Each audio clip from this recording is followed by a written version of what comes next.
বাংলাদেশ সরকারের উদ্যোগে ভারতীয় কারাগারে আটক বাংলাদেশি জেলেদের মুক্তির বিনিময়ে বাংলাদেশের কারাগারে বন্দী ৯৫ জন ভারতীয় জেলেকে দেশে পাঠানোর প্রক্রিয়া শুরু হয়েছে। ভারতীয় গণমাধ্যম দ্য টেলিগ্রাফ ইন্ডিয়ার প্রতিবেদনে জানানো হয়েছে, গত বছরের অক্টোবরে বাংলাদেশের জলসীমা লঙ্ঘন করার অভিযোগে আটক হওয়া ৯৫ জন ভারতীয় মৎস্যজীবী, যাদের অধিকাংশই পশ্চিমবঙ্গের দক্ষিণ ২৪ পরগনার বাসিন্দা, এবার দেশে ফেরার অপেক্ষায় রয়েছেন।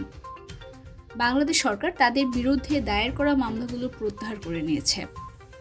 দুই দেশের শীর্ষ পর্যায়ের কর্মকর্তাদের আলোচনার পর এই সিদ্ধান্ত নেওয়া হয়েছে। এর অংশ হিসেবে ভারতও বাংলাদেশি জলসীমা লঙ্ঘনের দায়ে আটক ৯০ জন বাংলাদেশি জেলেকে মুক্তি দিতে সম্মত হয়েছে। বাংলাদেশের স্বরাষ্ট্র মন্ত্রণালয়ের একজন উপসচিব গণমাধ্যমকে জানিয়েছেন, গত ২৬ ডিসেম্বর জারি করা আদেশে আটক ভারতীয় মৎস্যজীবীদের মুক্তি এবং তাদের ব্যবহৃত ৬টি ট্রলারও ফিরিয়ে দেওয়ার সিদ্ধান্ত নেওয়া হয়েছে। অক্টোবরে প্রথমে বাগেরহাট জেলার জলসীমায় ৪টি ট্রলারে ৬৪ জন এবং পটুয়াখালীতে আরও ২টি ট্রলারে ৩১ জন ভারতীয় মৎস্যজীবীকে আটক করা হয়েছিল। বর্তমানে তারা বাংলাদেশের কারাগারে অবস্থান করছেন। ভারতের কোস্টগার্ড জানিয়েছে, তারা বঙ্গোপসাগরে একটি বিনিময় প্রক্রিয়া কার্যকর করার অপেক্ষায় রয়েছে। এতে উভয় দেশের মৎস্যজীবীরা নিজ নিজ দেশে ফিরতে পারবেন এবং আটক হওয়া ট্রলারগুলো মুক্তি পাবে।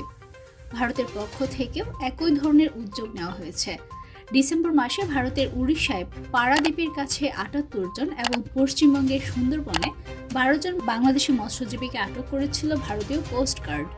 এই সকল মৎস্যজীবীদের মুক্তির প্রক্রিয়াও শুরু হয়েছে। দুই দেশের মৎস্যজীবীদের আটক এবং মুক্তি প্রক্রিয়া দুই প্রতিবেশী রাষ্ট্রের কূটনৈতিক সম্পর্কের একটি গুরুত্বপূর্ণ দিক। উভয় দেশের এই উদ্যোগ তাদের পারস্পরিক সহযোগিতার নতুন দৃষ্টান্ত স্থাপন করবে বলে আশা করা হচ্ছে।